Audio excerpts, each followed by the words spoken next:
some seed starting. So I am going to start by explaining how I prepared to plant my seeds with this huge calendar.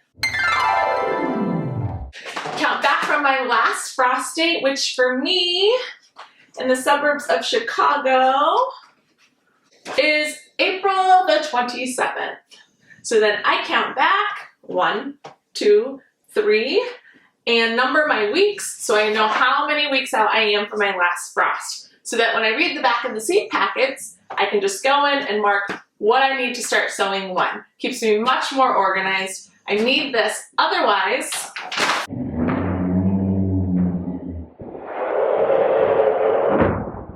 I just have a whole bunch of seeds and no idea really when to start them. Read the back of the seed packet and that will tell you when you want to start your seeds. So I'll let you have an up close look at that.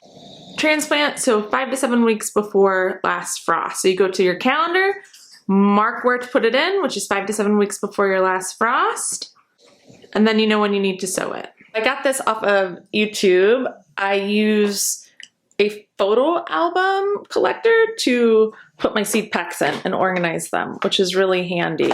I go a step further because that's how my brain thinks, and I add with a label maker if it needs to be a direct seed, which means I'm putting it directly into the soil, into the garden, or if I need to transplant it, which means I'm starting it in a seed pack like we're going to do today, and then transplant it out into the garden.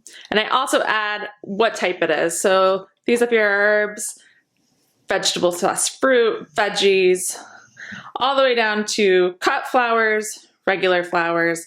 Sunflowers and poppies, I give their own little bin because they're a little different. Veggies, and pumpkins and gourds in the Halloween font. I also take it a step further and write how many weeks out. So these are all 4 to 6 weeks before last frost is when I plant these. These 6 to 8 weeks before last frost, that's when I plant those. It makes this process really streamlined and I have to think less about what I need to start when. And voila, super organized and ready to go. Quick and painless, people. Quick and painless. Okay, so I am behind here. This is my actual date. So weeks 5 and week 6, and I'm even going to go back to week 7 and double check that all of these have been started or start them today if they have not. I also have other little notes in here, like get Firefigra out of the fridge and sow, things like that, just to help me remember and stay on top of all of it. Check, check, and I'll just cross-check. Okay, here's what we're growing today with a close-up.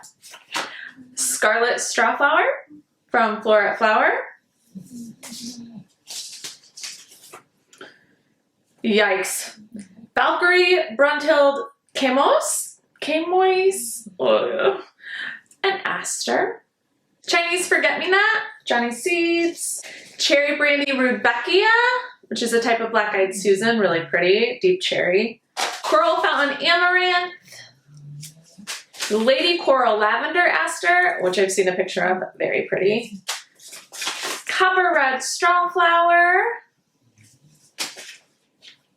And Red Spike Amaranth. Now for supplies that you'll need. First off, I use the Grow Ease Starter Kit from Gardener Supply, which comes with your cell tray, a wicking mat that'll actually feed these seedlings from underneath to help you err on the side of making sure they get enough water, the reservoir tray, and what holds the actual pack up. Highly recommend.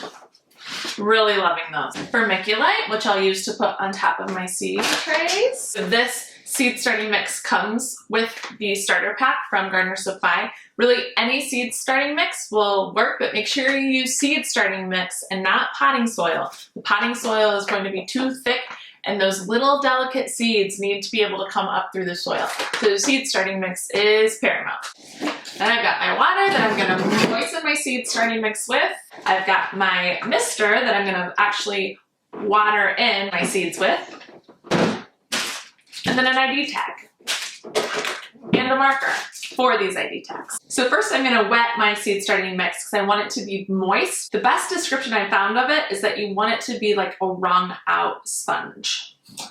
That type of consistency. Okay, so I'm gonna dump some more seed starting mix into my mixing bowl. Isn't this bowl great? I found it at an antique store in my hometown. I just love it.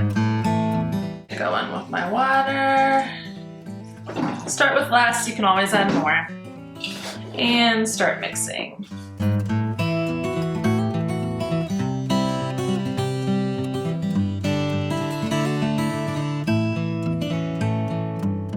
You want to be able to mold your soil and not have it break apart, nor do you want water to be able to fall from that. So that's pretty good. I might just do just a teeny bit more.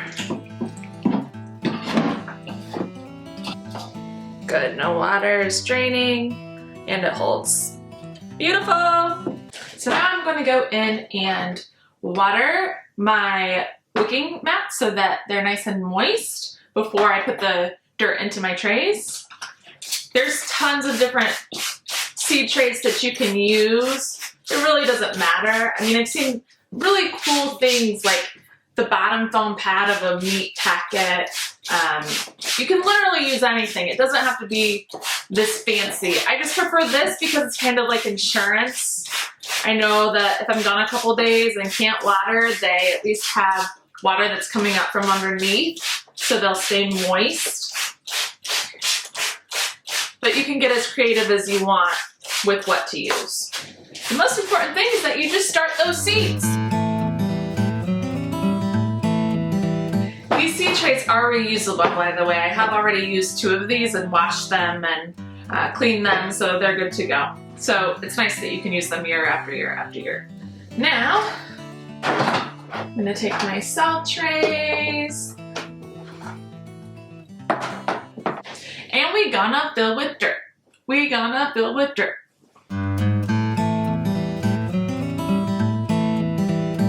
Let's see, how messy can Stephanie get this display here?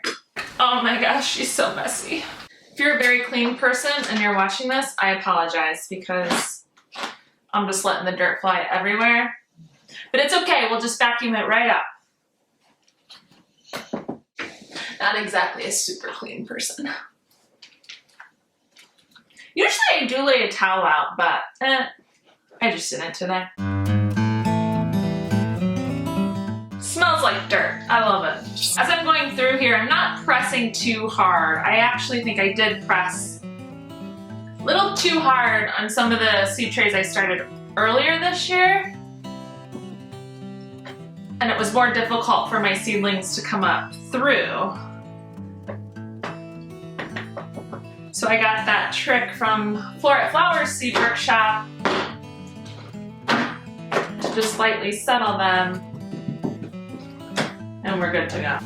Let's do the ones I actually have to put into the soil first. I'm going to go through, just poke a hole in the center of the cell.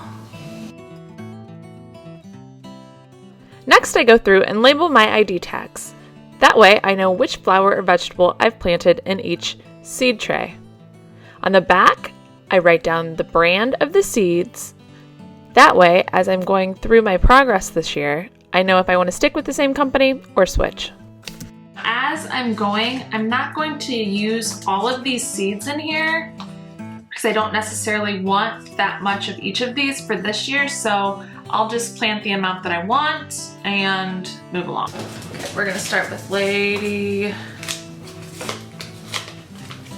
Coral Lavender marker, and I'm gonna mark them at the front, but 2 to 3 in each, just to ensure germination.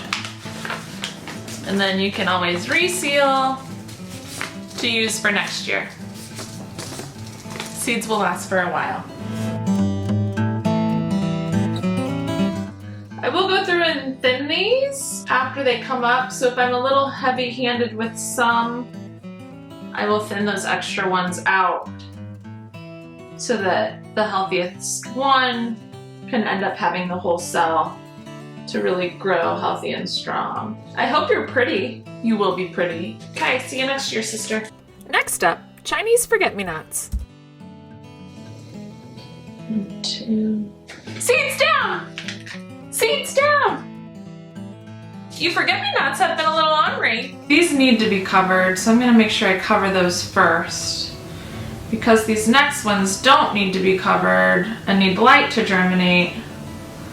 And I don't want to confuse the two, so let's cover these babies up.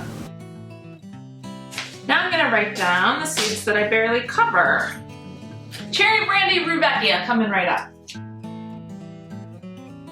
Let's do my Strawflowers first. Scarlet and Copper Red.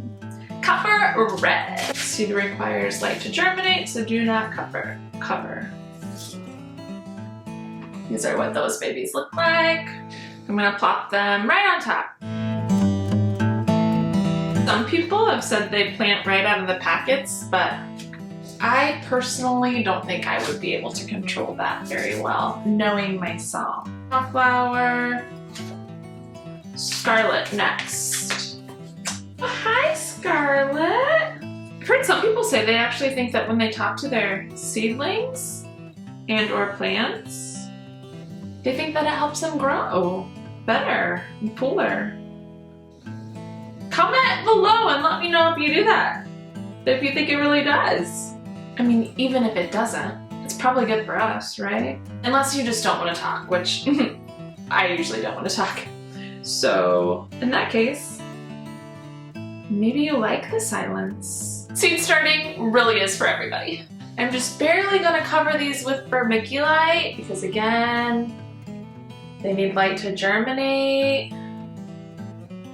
Oh, that was a little heavy. Don't fret, don't worry. My husband calls me a thunderstorm because I can be kind of all over the place. I'm just gonna go ahead and water these guys in using a spray can. Misting the water right on top. So it's moist but not too wet. Love the spray bottle, by the way. Lets you spray from any angle, so it's really nice. I started up with just a basic one and was finding that when I'm in this position, it wasn't spraying very well. So go ahead and buy a decent one. This one was like 10 bucks, I think, but it makes a huge difference. And now, I forgot to say the humidity domes do come with some seed starting kits. These you'll just put on right after you water them in, so there's lots of humidity to help the seed germinate. So that's what these guys are for. And then after they come above the surface, I would say about over 50%, you'll go ahead and take them off because you don't want them to have too much at that point because then your seedlings can get too damp and succumb to that pressure. So we'll just put these 3 on and go set them up in the grow light. So the water reservoir, I'll lift up and put 1/2 inch to 1 inch in at the bottom.